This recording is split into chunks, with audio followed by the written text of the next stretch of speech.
This is the Detroit Sports Podcast Network. I want to tell you about our newest sponsor, Team Top Cat Sales. Are you looking for team apparel for your high school, your club sports team, or corporation? Look no further than Top Cat Sales, located on the east side of Main Street in downtown Royal Oak, between 11 and 12 Mile. Through founder and former University of Michigan QB John Wangler's leadership, Top Cat Sales has developed a tradition of selling and distributing custom Adidas team apparel with the highest quality and best service. Get your organization, school, or club team all in with Adidas today by going to TopCatTeamSales.com. That's TopCatTeamSales.com. Also, follow Top Cat on Twitter at Team Top Cat.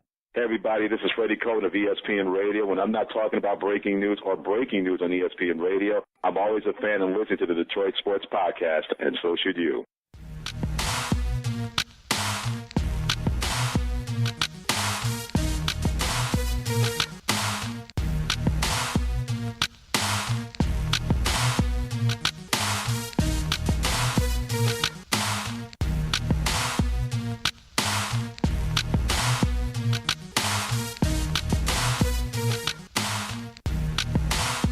Cousin Adam, what's going on? Welcome to another episode of the Detroit Sports Podcast. I am the Doc, John Macaroon, my cousin. Sitting across from me, Adam, the Jock Strozinski. What's up, cuz? I'm all hopped up on Red Bull and sugar and caffeine and everything else that you can chop up and just about snort here. So let's kick this bad babblary off.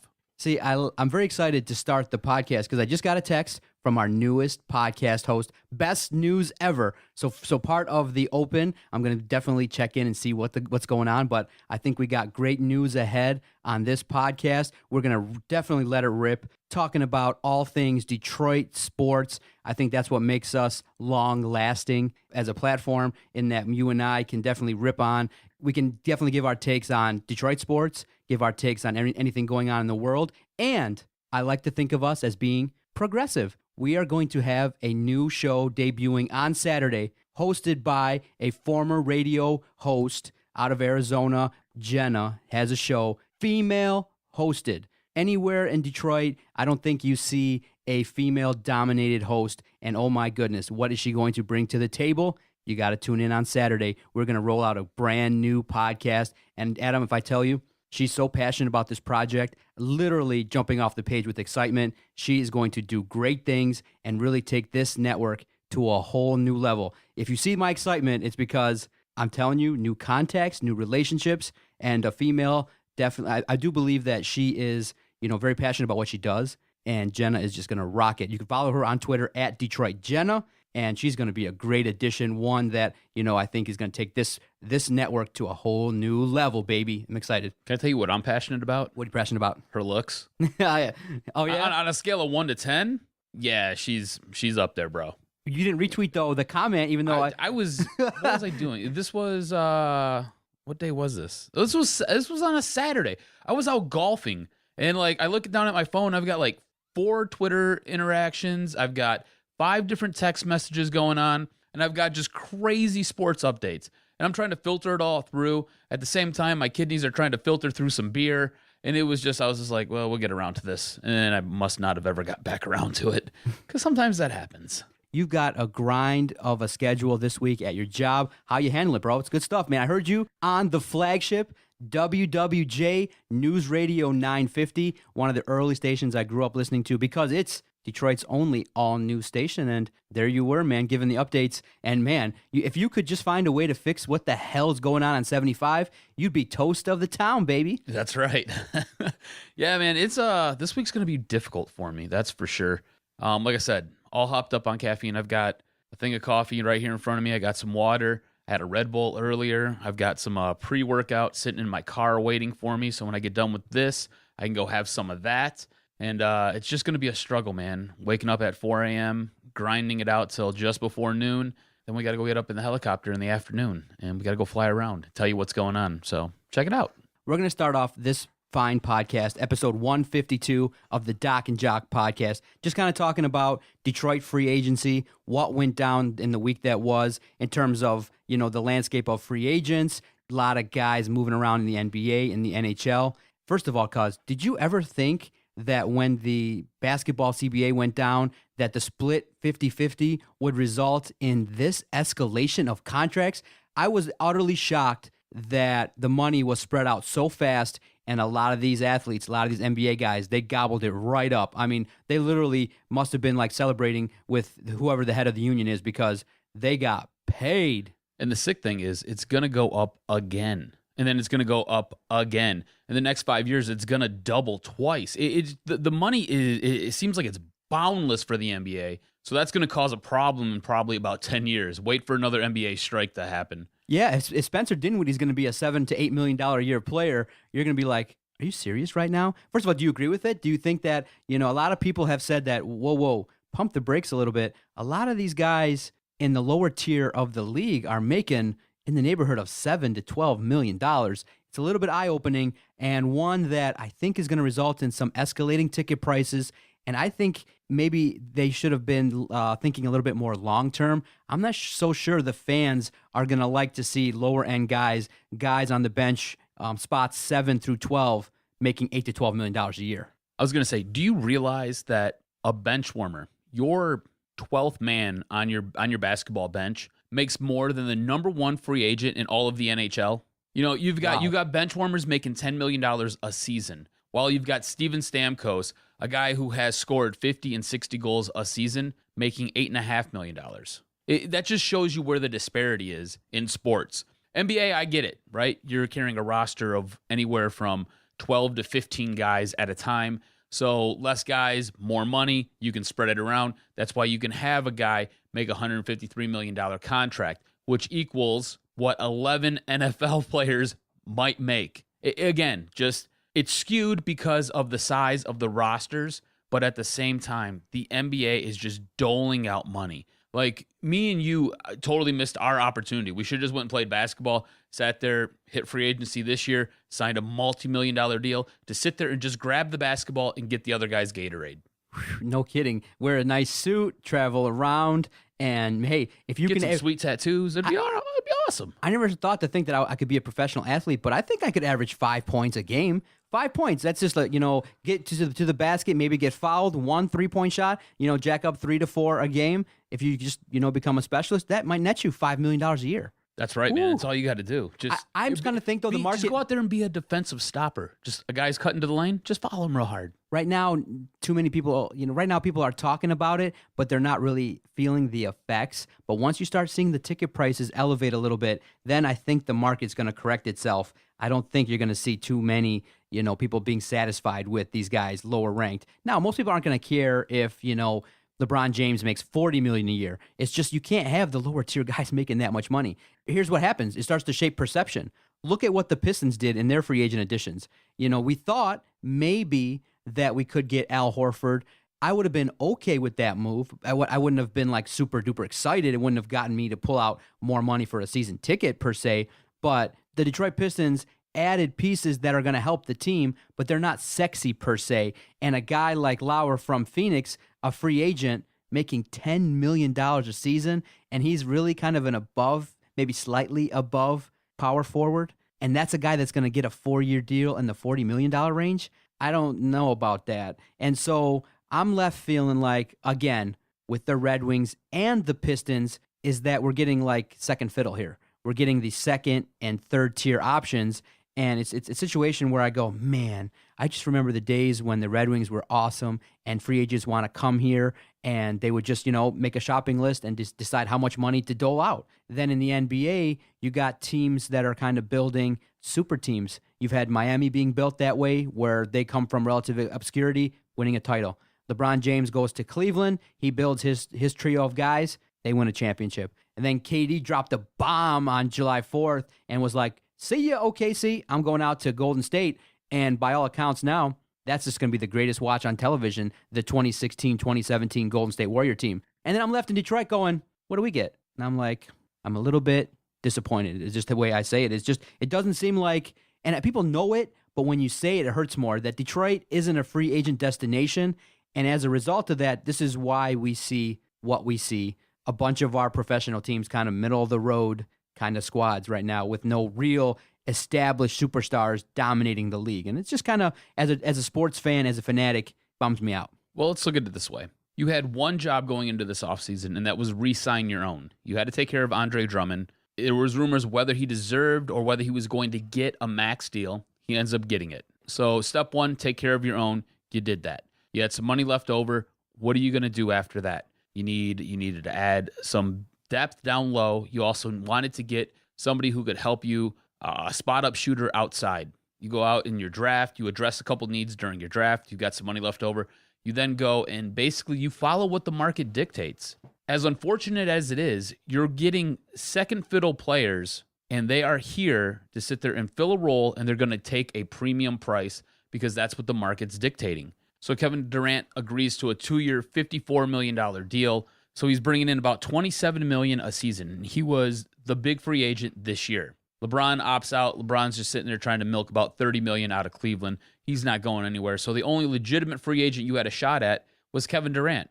So he's earning his $27 million. He's the top of the totem pole. That's why you're giving guys $10 million to sit there and basically fill a spot on your bench and be a rotational player off that bench.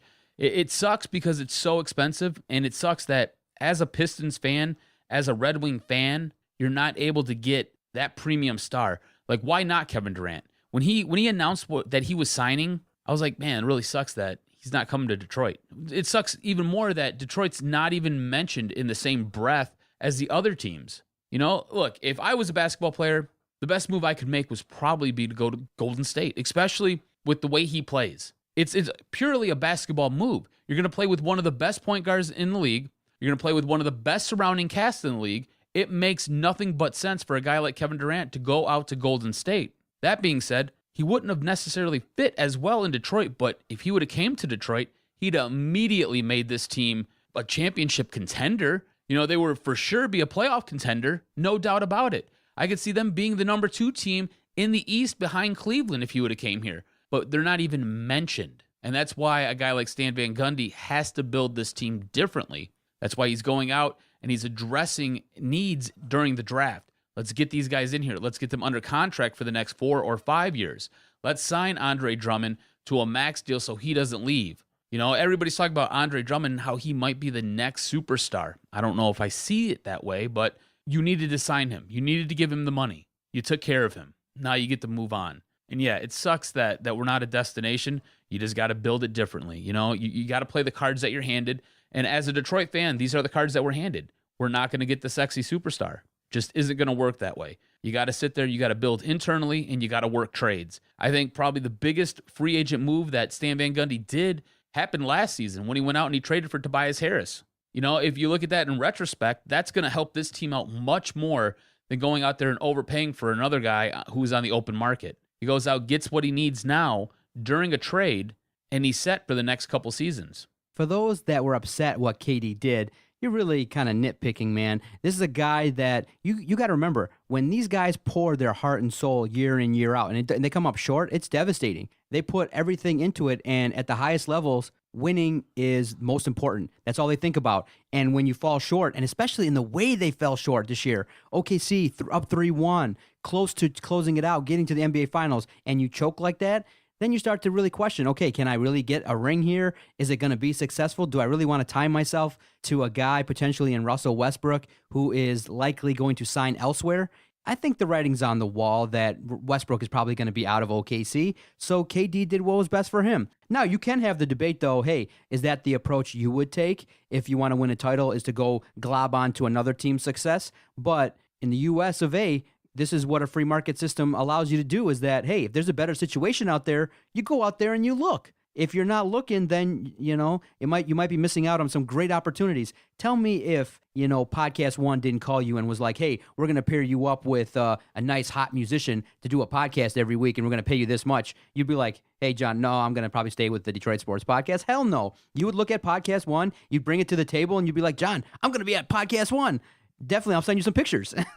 You know, so I don't blame people for stepping it up, but I don't blame people who are kind of ripping them too, because hey, in the end, he's globbing on to another team. He's not really doing it on his own, but hell, he won't care when he's sipping that champagne if it goes down. Kind of thinking, though, people are a little bit premature in thinking that you just stamp the 2016, 2017 Golden State Warriors as the champion. They're probably going to have a lot of success, but you got to remember, Cleveland's still out there. You still got the Spurs who might retool. You still got other teams out there, maybe like the Clippers who might make some moves. And then the age-old adage of injuries, you never know. Maybe Steph Curry goes down in the playoffs. Maybe KD doesn't do what he's supposed to do. So right now, you got the villain in the NBA. It's the Golden State. They're going to be must watch, but I don't give KD that much flack. Good for him. He's going to get a lot of wins and maybe, just maybe, get his ring, and he'll be happy. And I don't blame him for that. But now, the thing that I always look to is, seeing that just makes me disappointed in what's going on in Detroit, in that what's got to happen, and I'm starting to think about it when I was driving in today.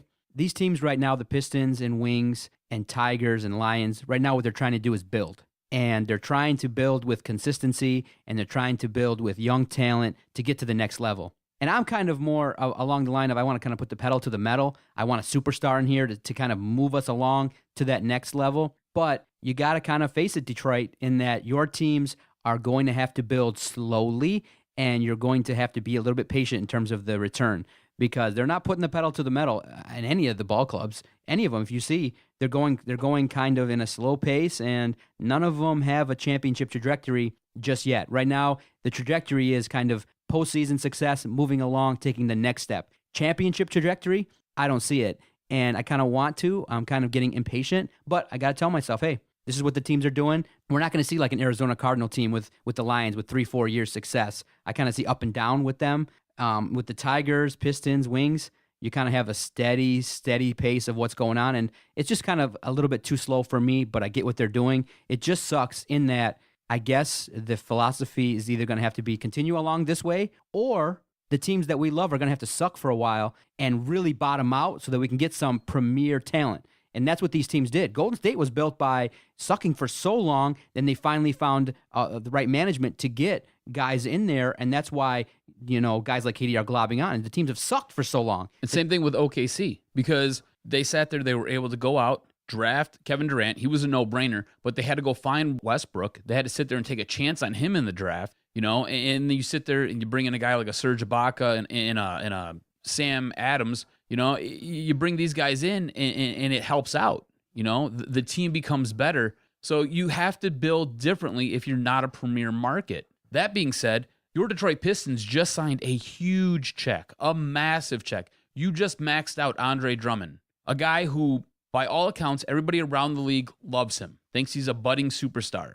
Based on potential. But he can't play the last 4 minutes of a game. He can't hit a free throw. He is a liability when he is on the floor in the final 4 minutes of a close ball game. You see that continuing? Well, that's the question. Come the year 2021, how is he going to be viewed? Is he going to be hated by Detroit fans, or is he going to be loved? Is he going to be able to sit there and change what he's doing wrong right now and become a better player in the long term? That's the big question. That's the $1 million question. I think it's a great Detroit sports podcast poll question. I think I'm going to throw it up there. Put it up there. I think so. I think follow us on our Twitter page at Detroit Podcast for great polls, for great fan interaction. Yeah, that's such a great question. I mean, Andre Drummond was signed based on potential, based on the fact that he's going to probably look to be viewed by the organization as a premier center, a guy that can hold his own, and a guy that can average 20 points and 15 rebounds each and every game. But right now, you have a guy who has been pulled out of games late, and you had a guy that had a couple issues late in the 2015-2016 season where when he was pulled out, he kind of was pouting a little bit, kind of showed some things in the media that were less than appealing, less than what you're looking for from a max guy, because now Andre is the face of the Detroit Pistons organization, and he's going to have to live up to that, not only on the court, but off the court as well. And being that I am a social media provocateur, in that I check out social media, he's made a couple huge, glaring social media mistakes. One being, Snapchatting or texting or putting on Instagram himself driving 100 miles an hour on 75 and putting it on social media.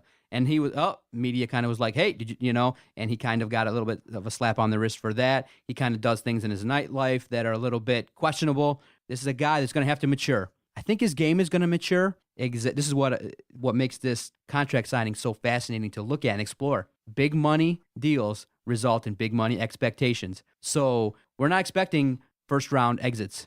We're not expecting with that kind of deal second round exits. You're looking at, you got to get to the Eastern Conference Finals. You got to get to the finals. You might actually have to put on a ring, win it all with the pieces in place in order for him not to be viewed as a villain. With big money comes big responsibility. I'm not so sure at this point in time he's going to live up to it. I think he might end up being a villain here in Detroit. You do have to realize, like you said, with big contracts come big expectations. How does he handle that pressure? Does he handle that pressure like he handled last year's free throws? If so, it's going to be a complete and utter mitigated disaster. If you look at what he's done over the course of his career, however, last year looks like it's an anomaly. It looks like it shouldn't have happened because before that, he hit his free throws at a career percentage of roughly above 37%. Not great, but a lot better than what he was doing last year. We need that to be somewhere closer to 45 to 55%. He's got to be in that range. And it's not just him not practicing because he does it at the gym. Everybody has seen the videos. And if you haven't, you can go find them on YouTube. You can find them anywhere. You can go to DetroitPistons.com and find the videos of him working on his shots, sitting there after practice, taking over 100 free throws, and he nails 75% of them. It's when he gets into the game, and it's when he's standing at the line and the team is counting on him. Whether it be that pressure or it just be some type of mental funk where he can't sit there and hit that big shot, he seems to crumble at that moment in time. And if you're going to sign a $26 million a year deal, you've got to perform at that moment. Will he be viewed as a villain? Time's going to tell. Right now, I think that he has the work ethic, and I think he's got the right coach in place with Stan Van Gundy, where it'll sit there and it'll even itself out. He's not going to be the best free throw shooter. He's not going to be the best big man free throw shooter. It just isn't going to happen. But if he can elevate his game and he can hit free throws somewhere near a 45% clip, you as a Detroit fan, you're going to take it all day long. I think he's going to be just above average. He'll be serviceable. He'll be a guy that could be a superstar, but basketball is a tough game, man, in the center position. I'm just hoping he doesn't turn out to be like Dwight Howard. But as long as he's not a nutcase. Yeah, I don't think he's going to be. Dwight Howard's a total mess. Yeah, I don't think so. I think he's going to evolve and mature, and Stan Van Gundy is going to be very responsible for his maturity on the court and off the court as well. And I'm hoping that he does have success. And I kind of have a good vibe of what Stan Van Gundy's doing. It's just you just need a little bit more talent in the around everybody. And I'm not sure if this kind of the way that the Pistons are building is going to result in ultimate success, because you got teams in the East that are kind of hulking up, and you got LeBron in the East still at this very moment. And, there's rumblings, a little bit of whispers that maybe, just maybe, Dwayne Wade might shift over to Cleveland, although Chicago's kind of made a late push.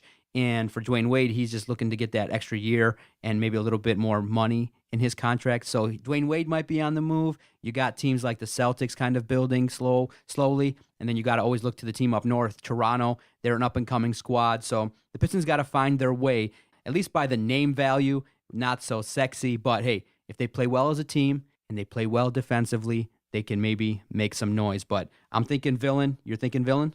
I'm thinking that he has the potential to be a villain. I think he'll figure it out, and I think Stan Van Gundy's going to help lead the way. So, well, what do you think it'll take for him to be a hero? Do you think he has to be dominant? He's got to be 20 and 15. He's got to up that free throw percentage. He's already 20 and 15. That's basically what he was giving you all last season. He led the league in double-doubles. So I expect him to build off that. I don't see that being an issue. His big issue and his big fault is he's not in the game when you need him.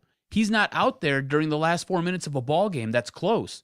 And that's because he can't hit free throws. I think his big issue and his big crutch that he has to get over is his struggles at the free throw line. Whether or not you've got to sit there and you got to shoot him like a grandma, I don't care if the league laughs at you. You know what? The league can laugh at you all they want when you're sitting there and you're knocking down big free throws to win championships. Let them all laugh. Who the hell cares? Go out there and do it. If you can hit your free throws at a 65% clip as a big man and you got to do it underhand, you'll be the best, most dominant big man in the league.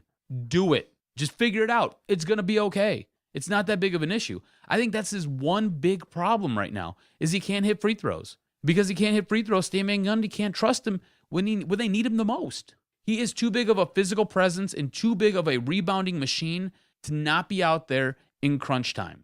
When you need a big board, you need somebody big down low to sit there and make a shot difficult or alter a guy like LeBron James cutting to the lane, you need Andre Drummond to be down there. You need him to sit there, and you need him to alter that shot, grab that rebound, kick it out to Reggie Jackson, let Reggie get it up to Tobias Harris, and make something good happen. This team, I think, learned a lot from that playoff series. And if you ask me, they probably played Cleveland the toughest out of just about everybody. I know Golden State got a couple victories on them, and I know Toronto got a couple victories on them.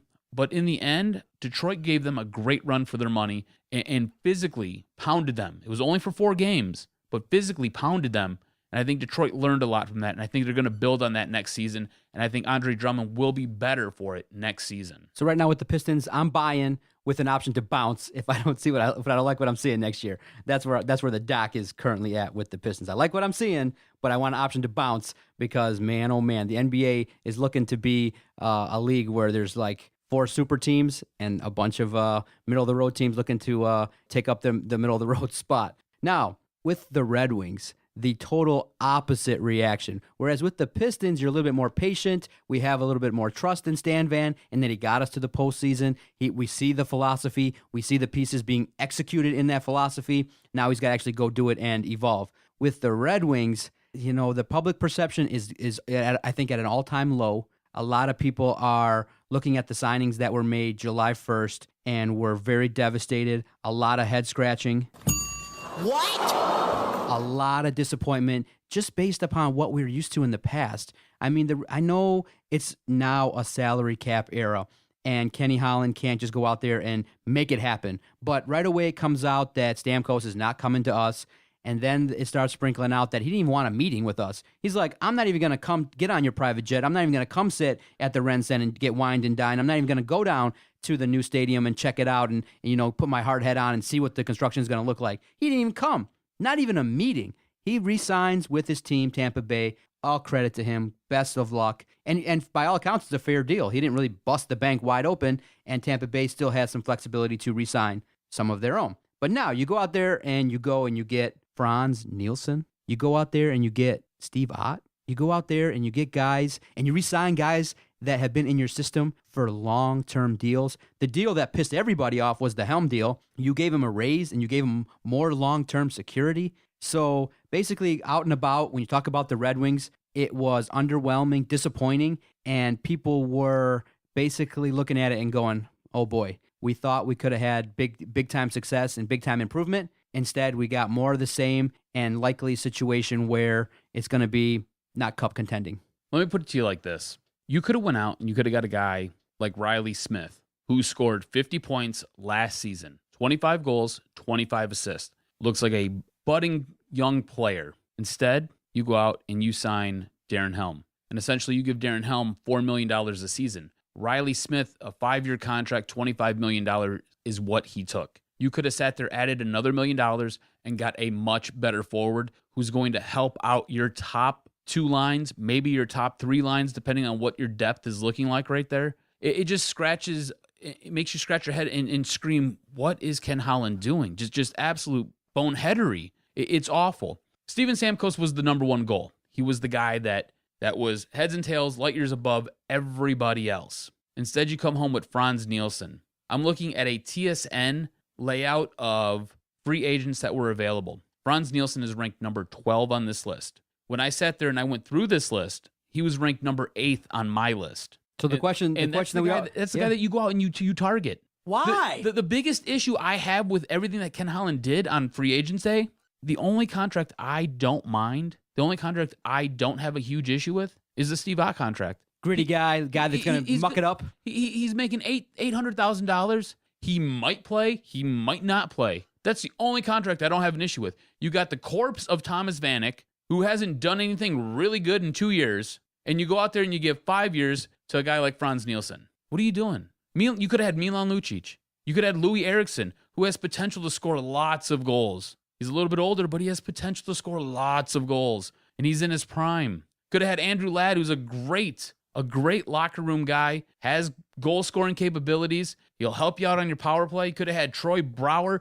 You could have had David Perron. You could have had any of these guys. Instead, you ended up with Franz Nielsen. They weren't willing to sign the deal. Franz answered the phone, took the call, and here he is. I don't believe Ken Holland called anybody else. I think he locked in on Franz Nielsen like he does every single year. He finds that one free agent that he wants, goes out, gets him, be damned whatever the free agent market looks like, offers them a contract, be damned whatever anybody else is making at this time. I mean, Steven Stamkos made what he made. That should have basically set the bar. Hey, Franz Nielsen, you've never done what Steven Stamkos does. You're going to have to take a much more discounted rate than that. See, here's the problem, and I think this is where the majority of the fans think. Big free agent money, build us a championship team. I do believe they're better than they were last season, a little bit more gritty, a little bit more scoring, but are they Stanley Cup contenders? No. They're not anywhere near that. And the thing is that, okay, the overall attitude, I think, of the fans and myself is you had the squad that you basically re-signed everybody. Helm got another deal. You got guys that maybe we're thinking, let's move them aside. Let's get some new energy in here. Let's get some new young guys. Bring up Anthony Mantha. Bring up the young guys and kind of start to broom out some of these other guys. What is it? Drew Miller signed another deal with the team. You didn't really kind of broom out anybody. And so what we're thinking is now with the Red Wings, it's time for an overhaul, meaning let's just broom aside this core, second through fourth line guys that have kind of been middle of the road. Maybe move a Tatar, maybe move a Nyquist, maybe move a Helm. Move these guys. And now the Red Wings are, stocked with forwards. We're still waiting on the biggest improvement that everybody's looking at with the team going, Justin Abdelkader, is a strong guy, good scoring. But did you add enough scoring to help this team? Probably not. The defense, you got Danny DeKeyser, who's viewed as now in the organization as a top 1-2 defensive pairing. I think on a good team, he's a little bit lower ranked. You need to up the defense. So we're all expecting trades to happen, but what are you really going to get? Who are you going to move? So the confidence level with the fans is low. It's low with me. I don't think they really improved the team to get to the level where they're going to raise the Stanley Cup. And again, I don't care if they don't make the postseason. As long as maybe you move up and get guys of high quality that are going to help contribute, I would take 2 or 3 years of not making the postseason and getting up there in the draft and getting talent. It's okay. The Wings, it speaks for itself. You've made the postseason 25 consecutive years. Good for you. Great. I haven't seen a team that I think is capable of winning the cup in 5-6 years. And I don't see it now. And that's where Kenny Holland has failed. And that these moves, this offseason, I'm putting my money back in my pocket. I'm writing them a bill. Pay me to watch this crap. A lot of things can be resolved in the coming weeks here. If Ken Holland can somehow pull off a trade, because you have to realize he went out and he signed a bunch of forwards. This team has an excess of forwards. If he can go out, make a trade, get like you said, a top 1 or 2 defenseman in here to help bolster that back six, I think we'll look at this team a little bit differently. But right now, you're absolutely right. You're spot on. The way that this team is constructed and the way that this team is built, it's going to fail again. It's going to be one of those things where they'll have to back into the playoffs to sit there and keep the streak alive. Oh, God, we can't let the streak fail. All Detroit fans sit there and beat their chest for that stupid streak. You didn't do anything during free agency. You sat there, you had money, and you just spent money. That's all you did. You didn't make any moves of worth. You didn't do anything to help this team. Unless you turn around and you sit there and you trade some of these pieces that you have. If you can do that and you can bring a top 2 defenseman in here, now we're talking. Until then, I want to shut the door on this. Yeah, shut the door, and it's going to continue to be this way where the teams are going to have to build from within, and maybe we're going to have to reevaluate how these teams are being built and what our expectations are. If you want superstars, I'm not exactly sure they're going to be coming from outside anymore. You got to homegrow them, and you got to lock them in when they're deserving. So maybe a Dylan Larkin, Andre Drummond, Mrazek, those are the guys that you got to keep around. But guys that don't perform, speaking of not performing, like the Tigers, they need to be gone. And the Tigers have been hesitant to do that, and so have the Red Wings, and that's why they are where they are. All right, let's talk about something a little bit more hopeful, potentially, although as we're recording this, the Tigers are losing to Cleveland yet again. But I do see some things that the Tigers could potentially do to help them. And stay with us. We'll talk about the Detroit Tigers next on the Doc and Jock podcast, episode 152. Doc and Jock here for Fanatic You. If you're looking for some sweet sports swag and you love your Detroit teams, and I mean you really love your Detroit teams, you got to check out fanaticu.com and get the coolest gear out there and rock your Red Wing shirt, rock your Lions shirt, rock your Piston apparel. Wear it till the wheels fall off. Michigan State, you know what? They got it too. Check out Fanatic You. They have 6 locations all over Metro Detroit. Check them out, fanaticu.com. Yeah, we coming now. Come on. Yeah, that's right. We put it down. It's like a family in here, just a little disabled. Putting it down, we lay them out on the table. Yeah. Who's in the house? The brothers in the house. Gotta turn it on out, let you know what we about. Kinda like Cain and Abel, a bit unstable. Don't be breaking the brain, break the whole damn table. All right, sir. I know everybody is a little bit down based on the fact that we're getting crushed yet again by Cleveland, and the games have not been competitive. I get it. I understand it. Cleveland is your kryptonite. Cleveland is the squad that is going to basically dominate you. So obviously everyone's pissed. They're down because, okay, Cleveland is the class of the AL Central, and you don't meet that. You're not at that level. But that doesn't mean your season's over, because you're going to have the rest of the season to go out there and do what you've been doing versus other teams. Okay, so a stat that I'm going to point to, and one that's going to be leading everybody to hope, is that you are actually 44-29 against the rest of Major League Baseball. So granted, they're stinking it up against the division-leading Cleveland Indians. You do have hope, and unfortunately, you're going to have to lower your expectation in terms of the ceiling for the team. You do have hope to get into the postseason if you can continue to maintain a 15-game above 500 clip against the rest of Major League Baseball. Cleveland is better than you. It's done. As is, they're better than you. Barring stupid, utterly crazy moves by Cleveland, they're going to add pieces to make them better. The Tigers probably are going to be better, so they're going to play each other roughly 6 to 7 more times in the later half of the year, and you'll get a chance maybe to gain some ground. But let's remove Cleveland from the equation. They're better than you. Offense, defense, pitching, coaching, they're better than you across the board. You are now going to have to hope that they fall back. You are not better than them. You don't match up. Call it what it is. Own it. They're better than you. You own that. Cleveland Indians are better than you. They're the class of the Central. The Tigers, though, with a couple moves, with a couple of key additions and guys coming back and playing better, I do believe that they're going to come back and have at least a chance, a fighting chance to play meaningful baseball in September and August. But starting off this segment, the injuries to Zimmerman and Norris, man, that was deflating. You coming into the series after a sweep, Zimmerman and Norris go down. What a buzzkill. That's all you can say. It's a buzzkill. It puts them in a lot of trouble is what it does. I mean, this team, again, leaning on Jordan Zimmerman and Justin Verlander as your number 1 and your number 2 guy. You know, we all say Michael Fulmer's that guy, but they already got him on an innings count and a pitch count. Still young. You can't put everything in one basket. Exactly. I know. So you can't sit there and you can't lean on him as heavy as you were going to lean on a guy like JV and JZ. Daniel Norris was a guy who I think all of us were hopeful for. Coming up here, maybe making some headway, looking like he belongs in this rotation. It seems like every time he comes up and he gets the bright light, it either A, doesn't go well, or he ends up hurt. At this point, I'm really starting to scratch my head on Daniel Norris and say, what do we really have here? Because without Jay-Z, without DN, we're in a lot of trouble. You know, you got to now try to figure out some way to bridge the gap, get into the All-Star break. You got to sit there, move some players around. You got to try to add something. You're calling guys up. You're moving guys back down between Toledo and Detroit.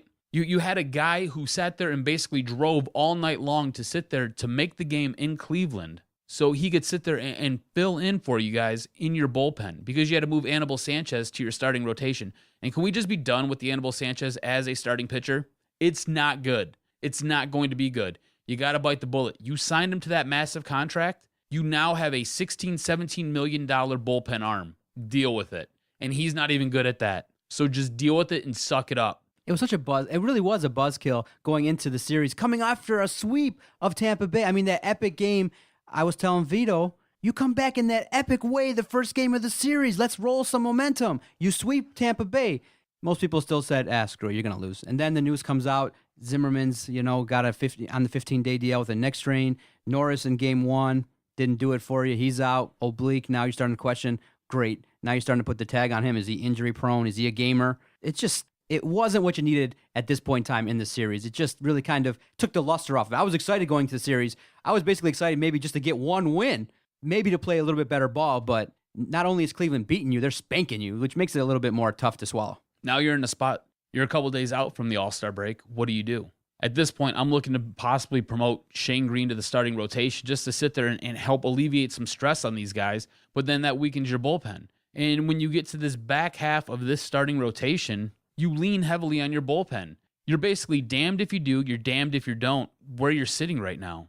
That leads me to Al Avila. He's got to do something, has to do something. I mean, we're talking about the All-Star break. It's roughly a week out here. He's got to make a move, and I would do it before the All-Star break. I'd actually do it at the All-Star break. You're going to sit there. Everybody else is going to be around. Why not? Go start talking to GMs. Make a couple phone calls. Get ahead of the curve for the trade deadline. When the trade deadline rolls around, those prices go way up on guys. If you're Al Avila and you believe in this team, you think this team has a shot at making the playoffs, has a shot at being a contender, if you believe that all you have to do is get into the mix, that's all you have to do. You just have to get into the playoffs to become dangerous and become lethal. If you're Al Avila, you've got to be on the phones and you've got to make a move. You've got to trade for a starting pitcher. You got to trade for maybe a rotational arm. You've got to do it now and do it early while the prices are still low. Set the bar. Set the bar on the market. Go out there and do it. See, and then the other part of it is, okay, yes, we are looking to make moves. We all want to build on the squad, but it's really easier said than done. You have to find a great trade partner, and you got to be able to maybe find the right move where you don't actually hurt your team, and by getting a new guy. But the stuff, if you watch the games, it's hard to see your squad that you cheer for and you love and are passionate about making stupid mental mistakes. Steven Moya in the outfield is hard to watch. He's got lead feet and he doesn't have the outfield instinct yet, and he's making mistakes to hurt you. And the thing that a lot of people are noticing and definitely commenting on is the base running is not up to par. The fundamentals aren't up to par. A guy like James McCann can't bunt effectively to get guys over. There's a lot of holes on this team. And what you'd say is, if these guys were to perform better and maybe were a little bit better coached or managed, I think another manager would take this unit and potentially have them at least 500 with Cleveland. I think that you're doing some things on the smaller scale level that aren't helping you in terms of advancing runners, in terms of not getting the key hits at the right time, in terms of outfield mistakes. You can't make throwing errors in the field. You can't make errors against Cleveland. You make an error, they're going to make you pay. It's going to lead to a run. And so versus teams that are better than you, versus teams that are upper echelon, you got to play clean baseball. And when you put Steven Moya out there, you need him to really come through with his bat, because instincts-wise, oh my goodness, he's, the moves that he makes out in the outfield leave a lot to be desired. And it's a little bit embarrassing too. It's embarrassing. So you ask, what do you do? Yeah, you got to scour the landscape and get some help here. The hope is that, hey, maybe JD comes back and it causes a spark and it helps everybody. But in the end, everybody in that locker room has to look to themselves. 6 guys are hitting under 200 versus Cleveland. 6 guys. 2/3 of your lineup that you're counting on are hitting below 200, not 250, are hitting below 200 when you look it up versus the Cleveland Indians. You can't win like that. It's not going to happen. I don't think that the gap between Detroit and Cleveland is so large that it can't be made up, but it will widen if the psychological edge continues to be in their head. Detroit looks defeated before they step on the diamond. They look like, oh boy, we can't weather a storm. They look like, they're hoping to win instead of rolling out there with their pimp hat on and being like, listen, we're the Detroit Tigers. You're going to have to come and beat us. They can muscle up and flex versus Tampa Bay. They can muscle up and flex versus Seattle. Great. Come on. Muscle up versus Cleveland. Show me something. I do believe, though, if they go 0-12 versus Cleveland, they're going to own some headspace. Definitely. No doubt about it. Cleveland has a psychological edge as well as talent. Cleveland already owns the headspace. You're talking about it right now. They do look defeated when they go out there. They do look like they're in a whole world of hurt. It's just, it's an anomaly right now. You can't explain why this team is struggling so much playing against Cleveland. Like you said, they sit there and they seem to do pretty well against everybody else in baseball. And yeah, they've beat up on a lot of bad teams. At the same point, you got to sit there and you'd expect them to have at least one victory over Cleveland. And it just hasn't happened. So, and then, at the end of the second game in a blowout, you start getting into other kind of conversations about the All-Star game, about the fans and their respect, and really about All-Star voting. As we speak, Miguel Cabrera was the only Tiger that wasn't actually invited and voted in to play in the All-Star game. Ian Kinsler has a chance in a fan vote, but based on perception, Boston's going to load up and get Pedroia, I think, in there. And I don't think that Ian Kinsler likely is going to be voted in. And Matt Shepard actually really kind of went hard on Twitter, and he was like, you know what? Fans of Detroit really should be embarrassed at the amount of votes that Kinsler got. I was like, you know what? It's kind of a sign of the times in that right now the fan base is kind of disappointed. They kind of know that this is not a championship level club, and so they didn't go out and vote. And I don't think Detroiters are really going to go out there and try to stuff ballots, create fake accounts, and do what Kansas City does and get guys that are DFA'd to be in the All-Star game. I was shocked to hear about Infante being somewhere near up there in the upper echelon of votes, and he's not even on the squad anymore. Why does this surprise you? Yeah. It's what Kansas City did this last year. Yeah, and so I understand that you're supposed to do the whole vote Kinsler, vote Miggy type thing, but I didn't vote. I didn't vote for Miggy. I didn't vote for anybody because in the end, it takes time out of my busy day to do it. And was I going to vote 35 times? Listen, I kind of want Miggy not to go. He's not going to be in the home run derby because he said, I need rest. He's already done it. He's dealing with back and knee issues, so yeah. Yeah, so for me, I don't care. I don't care either. I don't care that Miguel's the only guy. I don't think any of the Tigers are all-star caliber. I mean, Miguel's going off a name alone. You can make an argument for Ian Kinsler and Victor Martinez. Both of those guys are second on the team in home runs with 16, both 2 behind Miggy.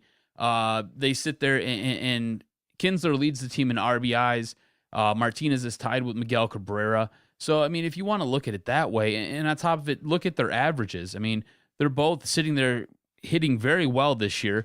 So, I don't know. I mean, you can make an argument for it. Am I going to get hung up on it? No. Do they need to be in the All-Star game? Not if you ask me. Take the rest. Take the day off. Most of these guys prefer having the day off. They don't want to go play in this game. It's nice to put on your plaque when you get enshrined into Cooperstown, but you don't need to sit there and go to the All-Star game. Like I said, most of these guys don't even want to go to the All-Star game. There's no need for it. It's just a ritual, basically, is what it is. Yeah, and when you have a squad that the Tigers have, I mean, I understand that it's kind of representation of kind of where the fans are at in terms of votes and things like that. How much passion do they have? But it's no secret and no surprise that the Tigers fans are a little bit down on the squad. There's no surprise at all. I'm not disappointed at all. I'm hoping that the play on the field and the diamond just improves to a point where we can actually say, hey, this is a squad I believe in. This is a squad that can go out there and compete with upper echelon squads. So the whole issue with, Miguel Cabrera being the only Tiger, it's no big deal. Good enough. It's a good enough representation. Miguel is the all-star, and he's going to get there on legacy alone in future years. Anybody else, it's fine. Let them rest. Let them get away. Hey, maybe it'll actually help the squad come back. But like I said, I have confidence that they can make some moves, and this upcoming series versus Toronto is going to be super tough, but you can get a split. Get a split, continue to build momentum, and when the moves come, when JD comes back, and hopefully with improved play by everybody 2 through 9, then hell, you can maybe make a run at it. But yeah, you got to readjust your goals, and if you're a hardcore baseball fan, you realize, hey, there's still a long way to go. A nice 8-game winning streak will help a lot of things, but it's just not going to come against Cleveland. So accept it, know it, enjoy the ride, peek at Fulmer, peek at what the moves are. But yeah, the big thing with the Tigers is, hey, Lowe, Sanchez, take them out of their roles and readjust them and make it so that they help your team instead of hurting. And that's all we can ask for. More than adjusting your goals, I think you really have to adjust this starting rotation and this bullpen. You need some help. That's going to have to come at the trade deadline. You're going to have to move some pieces, whether they be young or they be old. You're going to have to do something if you want to make a run at the playoffs. Do you think the Tigers will actually get a game against Cleveland this year? A game. This year, yes. This year, yes. It's crazy we had to ask that question, right? So something will happen where they'll win at least one game. I think you can say that they'll win at least 5 games. I think at this point, they've got something like 9 games left. So I think they'll win. I think they'll take the back half of the series. And a question that Vito posted just now on Twitter is, it's actually a debatable point, one that maybe we can debate next week and throw it there on a poll as well, is who's been the real MVP for the Tigers this first half? Has it been Ian Kinsler or has it been Michael Fulmer? Maybe we'll debate that in the week ahead and maybe discuss it further on our next podcast episode. But stay with the Tigers. I don't think it's going to bottom out. I think they are what we all think they're going to be, around a 500 squad, but it might be good enough with 1 or 2 moves, improved play by everybody in the squad, 1 or 2 additional moves. This could be a squad that can get into the wild card and maybe get hot at the right time, where you get 8, 9 runs a game and you get pitching that's decent. You never know. Let's hope. That's why we stick around as fans. But we shall see. All right, stay with us. Coming back, we got to talk about it. Adam and I were very invested in Detroit Sports 105.1. We had one of our guys. here at the network, working there. We're going to talk about what happened and get into a debatable point that I had with people from 105.1 and people out there on Twitter. And I got a little bit of pushback, but I think I have solid ground to stand on. So stay with us. We're going to talk about some Detroit sports radio ahead in the last part of this podcast on this Doc and Jock episode 152. Stay with us, Detroit Sports Podcast Network. I want to tell everyone out there about DetroitSportsNation.com. They're a great website, and they've been very supportive to all the shows on the Detroit Sports Podcast Network. They host all the podcasts. They have great writers that cover all the Detroit teams, all the college teams. Check out their website and support those who support us. DetroitSportsNation.com. The collaboration has been excellent, and it's helped us to continue to grow and have great guests, take phone calls. So our collaboration with the Detroit Sports Nation has really been successful, and support those who support us. DetroitSportsNation.com.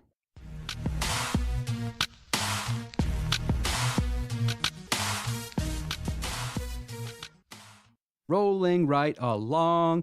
Episode 152, last segment. One that kind of stings a little bit in that from the inception, I think everybody was very excited that Detroit was adding a second Detroit sports radio station.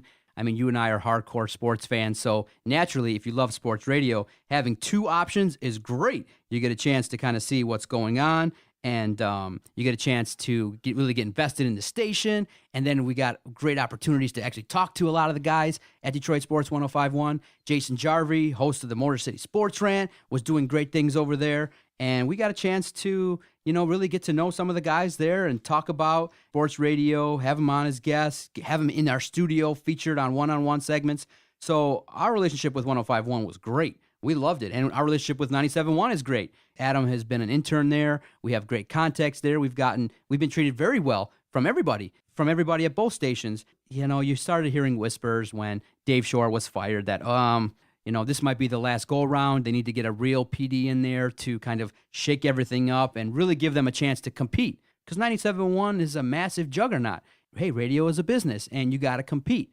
And so we're all hoping, hey, maybe they go out and get a Detroit-based PD or somebody with some experience, maybe just make a couple little subtle moves that could help keep them around. Little did we know that the talk actually was of just canceling the format altogether.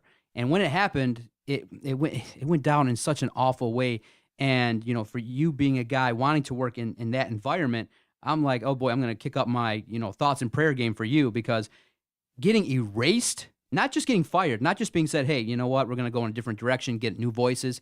We're going to erase you from the format and just instead of talking sports, we're going to talk hip hop. We're going to erase you from the app. We're going to erase you from the website. It's like poof, 1 minute you're here and the next minute you're gone.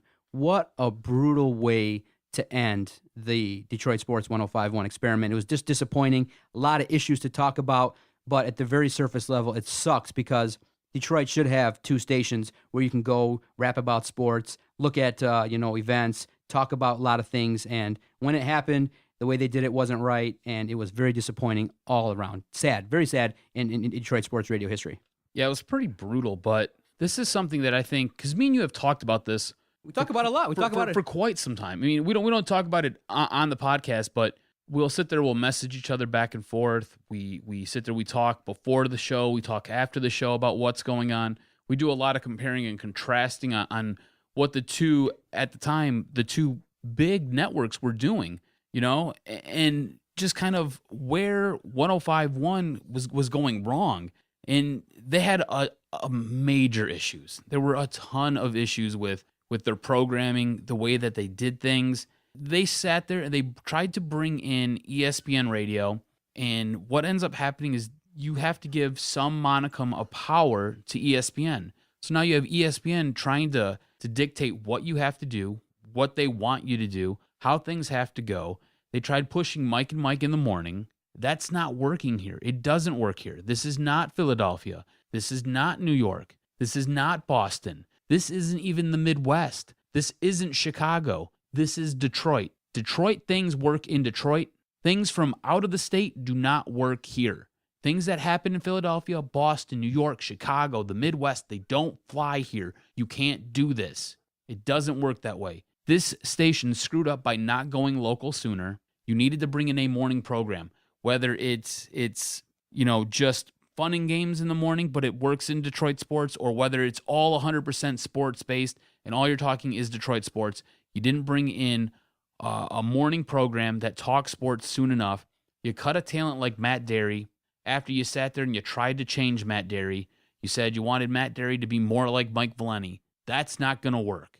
And on top of that, you sat there and you put him up against Mike Valeni, and you saddled him with a guy like Drew Sharp. So you sat there and you said, hey, Matt, be something that you're not, and hey, carry this dead weight along with you.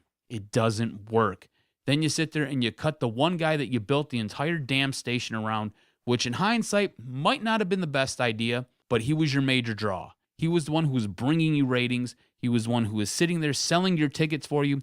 He was the one doing things for you. And you cut a guy like Drew Lane. And what was fascinating was Drew came out right away when the station flipped formats, and he was like, you know what, in my heart of hearts, in my gut, when the move was made, when he left the Riff and that long-standing morning show, he had a feeling in his gut, and he revealed it on his podcast that he just didn't think that it was going to be successful. He wasn't fully 110% ready to do sports.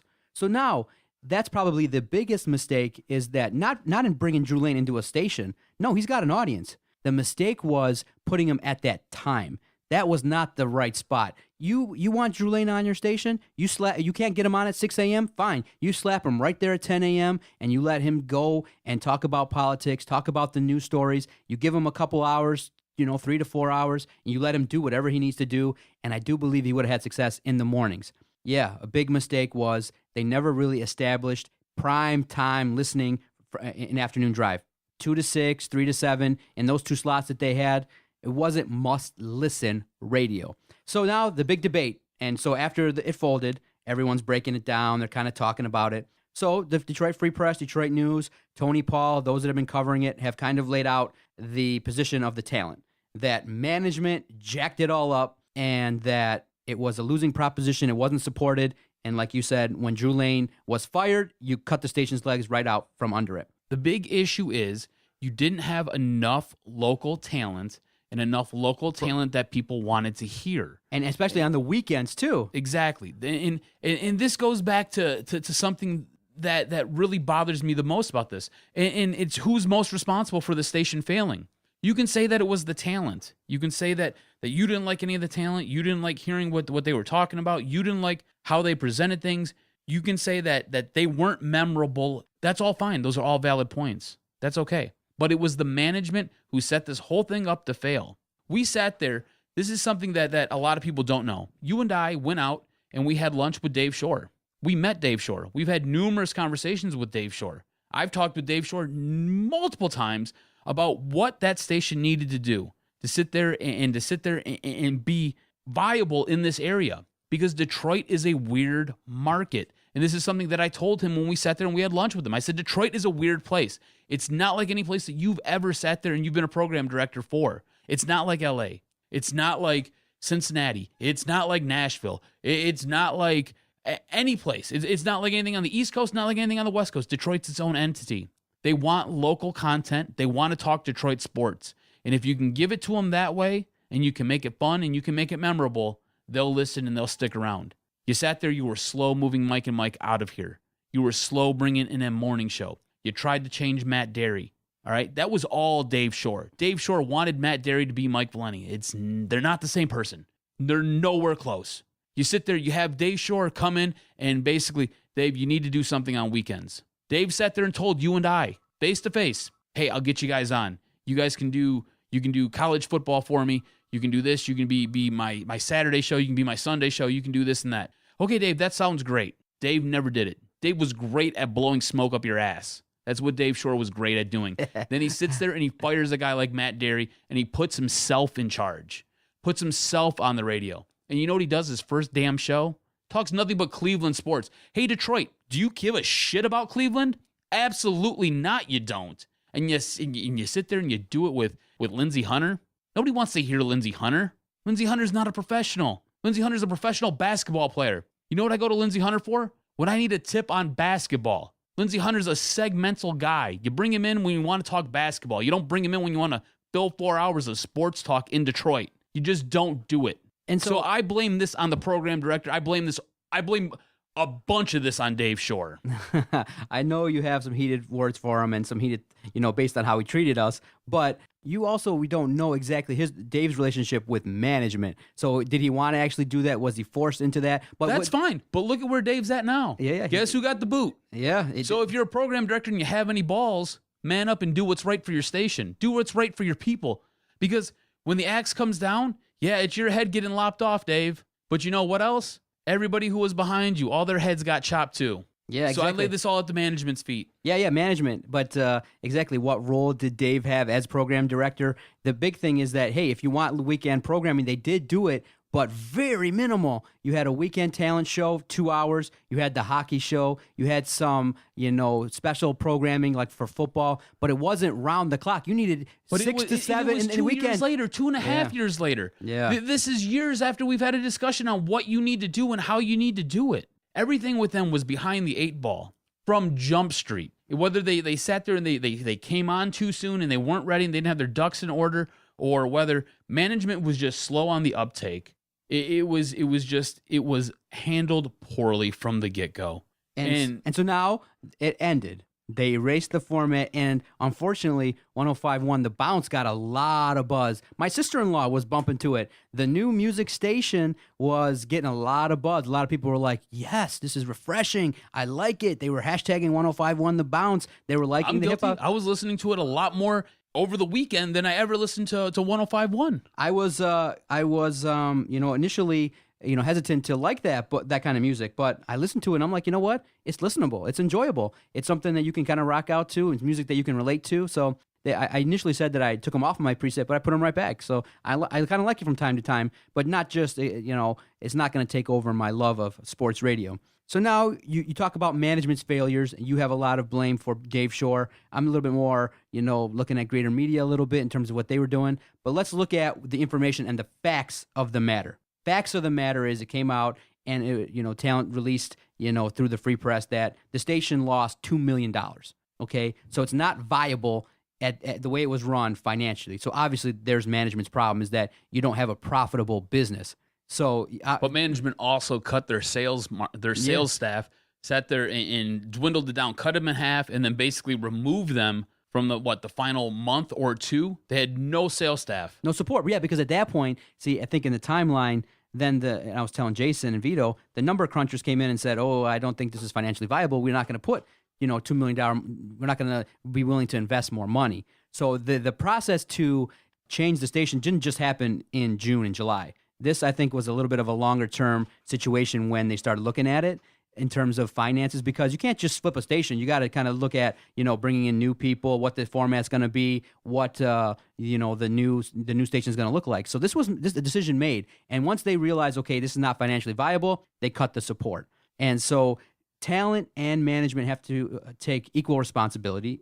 I'll give it to them equally in that you didn't have must-see talent, you didn't have local programming, and the station didn't support them. I mean, the social media game was a little bit suspect, and there was a lot of factors that led into that. But bottom line, it was a losing business. They decided to change it. So then you get into the talk now, and a lot of people are writing about it. Sean Belizean, friend of the podcast, somebody who we sat and chatted with, has come out and been vehement. And he came out and was like, sports can work. Sports can work. He tweeted it numerous times.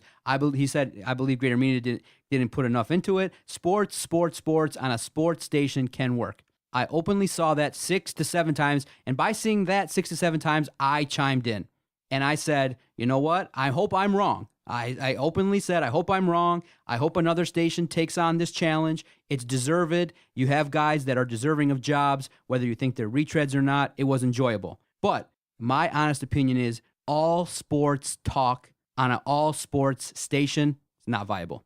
Because you and I listened. You and I were hardcore. You and I would call in. You and I would message these the hosts and the program directors. You and I were invested. Do you have enough support outside of that to keep a station viable, to keep it profitable? My opinion is no. My opinion is that you're going to have a lot of factors to have success. And a lot of people are like, oh, there's such a large piece of the pie. But you keep saying that you want to just talk sports.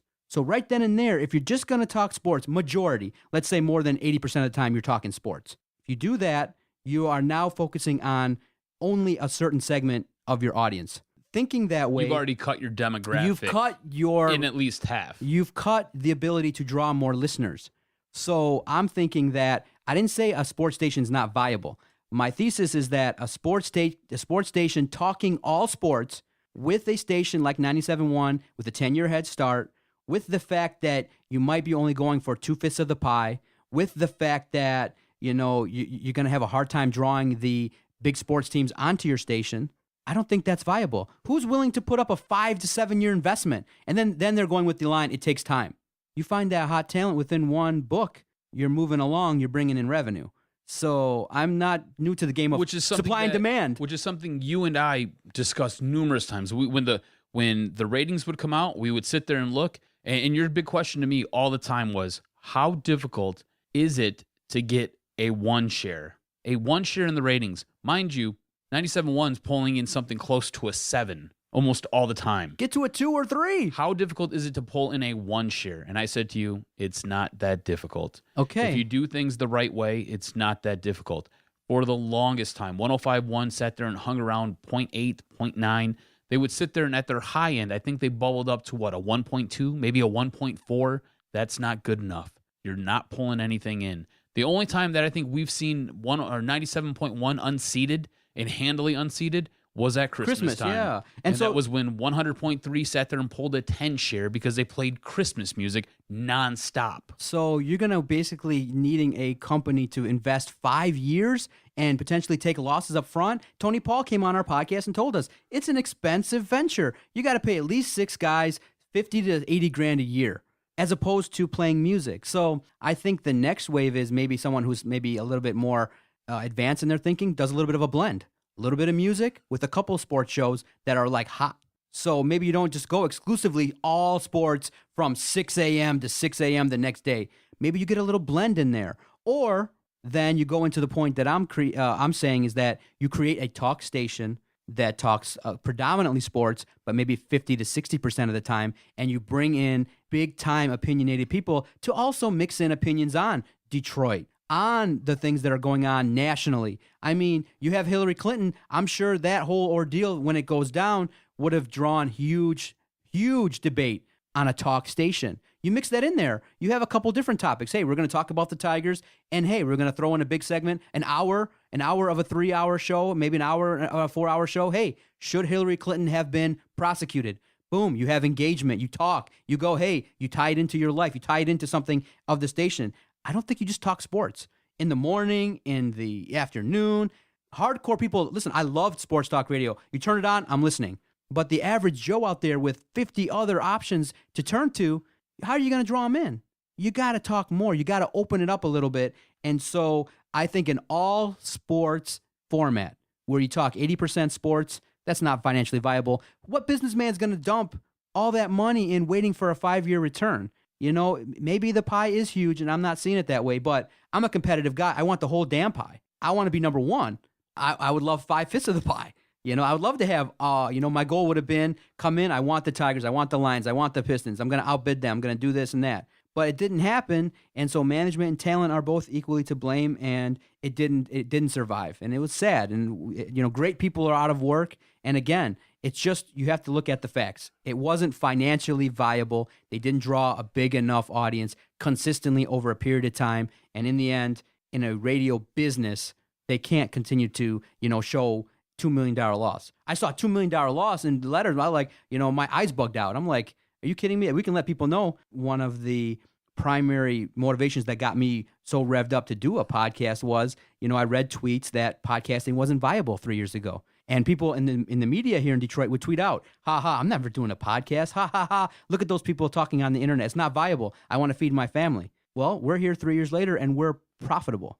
So I can also say that, we're not buying yachts off the profits of this thing, but we made a profitable model. We're self-sufficient and everything takes care of itself. And so the other part then is to think about management. Hey, maybe Saturday and Sunday, you don't pay the talent. Maybe Monday through Friday, big time listening, you do the model where you pay your talent and you do that. Maybe on Saturday and Sunday, you use the model of, hey, all local, but they pay us. You don't think two schlubs maybe out in the street would have paid $100 an hour and or maybe $300, $400 and have a pay model on the weekends?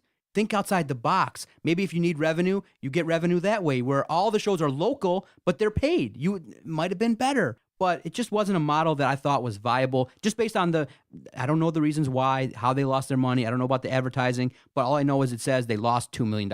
So that's not something that's going to keep you around. You can't say you're gaining ground. You can't say it because you need to have revenue. You need to have money to invest. And a company, listen, you could have told me you were gaining 1 million listeners. If I saw that my pocketbook was less $2 million, I want to know when I'm getting it back. That's the business side of things that I think talent needs to kind of think about too, is that, yes, you should have maybe just been a little bit on the management side, more willing to talk about different type things. Listen, I listened.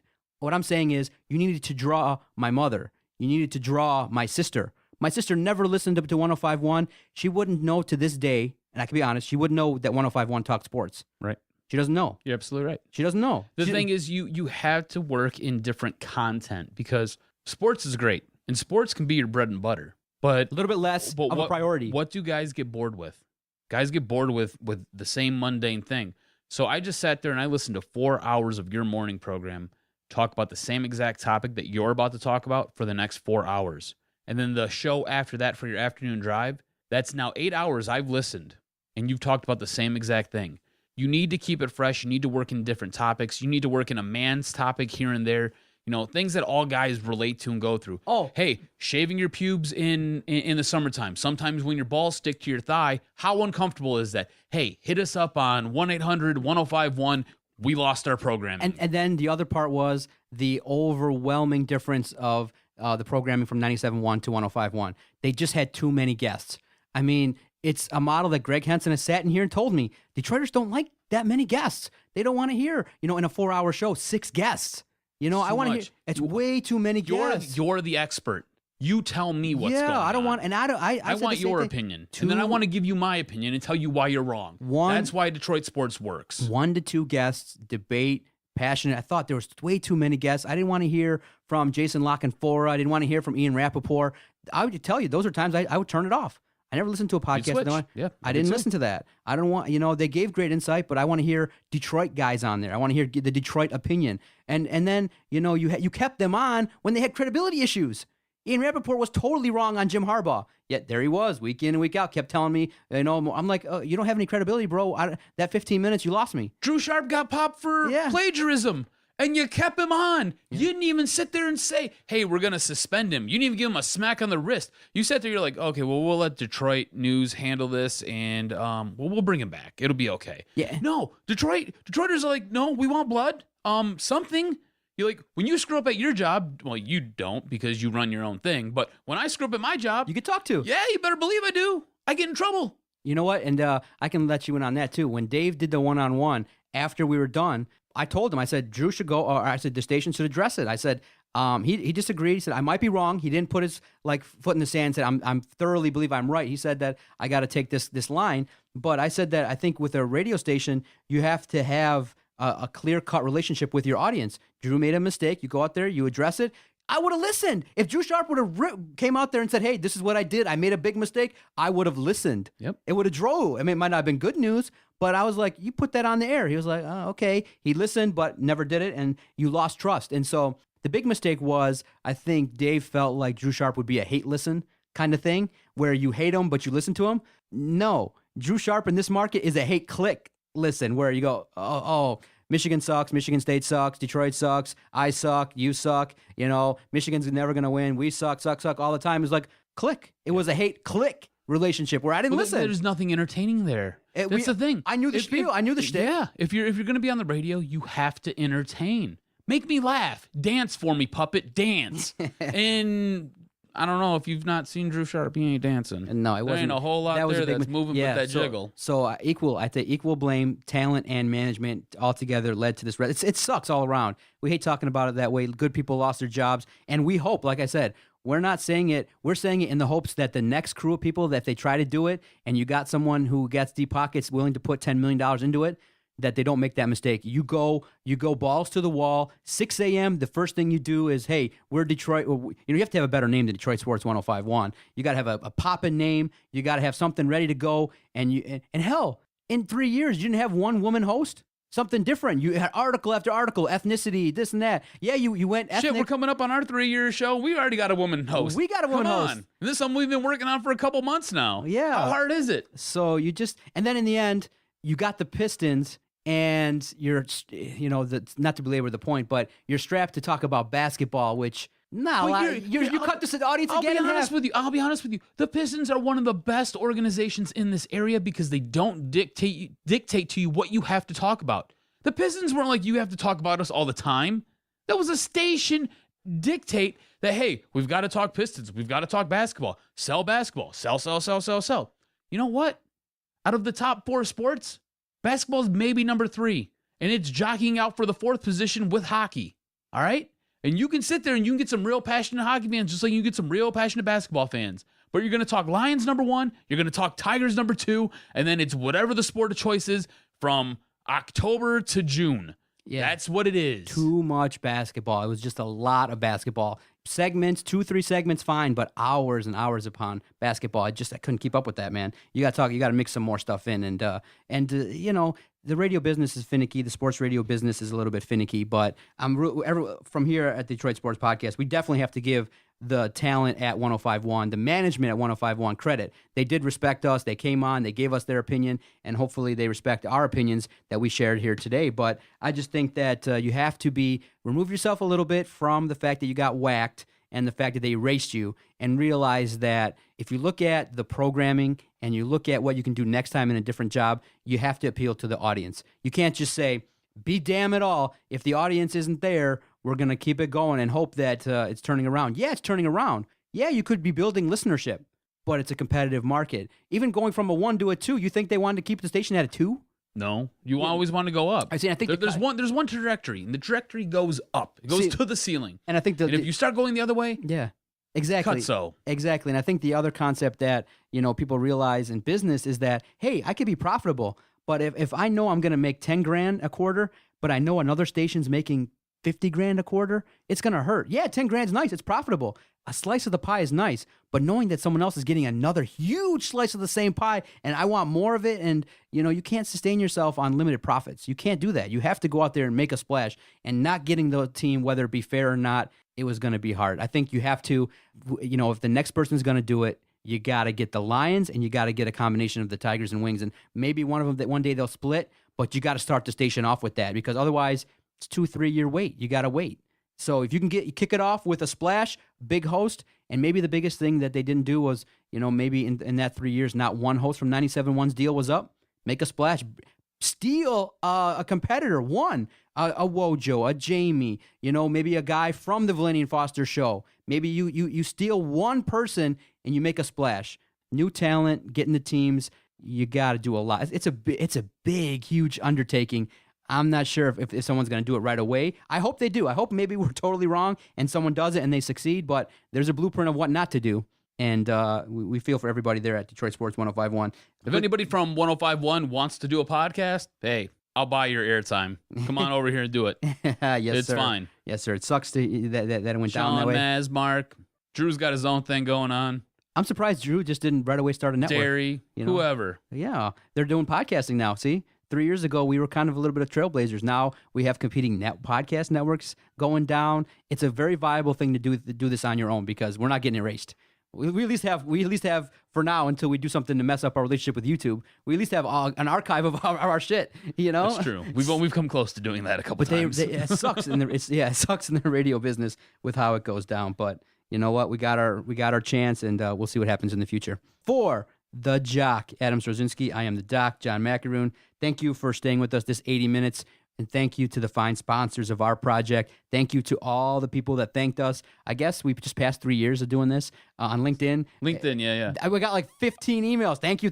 I'm like, wow, this is great. A lot of people were like, congratulations, great work. I love your stuff. And I'm like, this reaching out to us is new to me, and I'm enjoying it. I'm enjoying the work we're doing. And stay tuned to the new show, and a female hosted show. She has complete control. We are giving the reins of a program to a female who is, by the time she's done, you're not going to look at her as a female doing a show. You're going to look at her, and I promise you, we'll make it happen. You're going to look at her as, wow, she's a great sports talk host.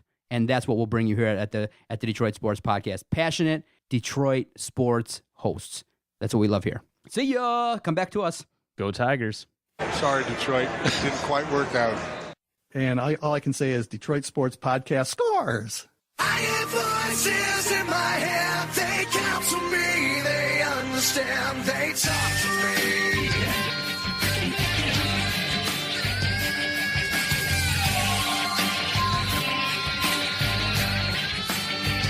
They talk to me, they tell me things that I will do, they show me things I'll do you, they talk to me.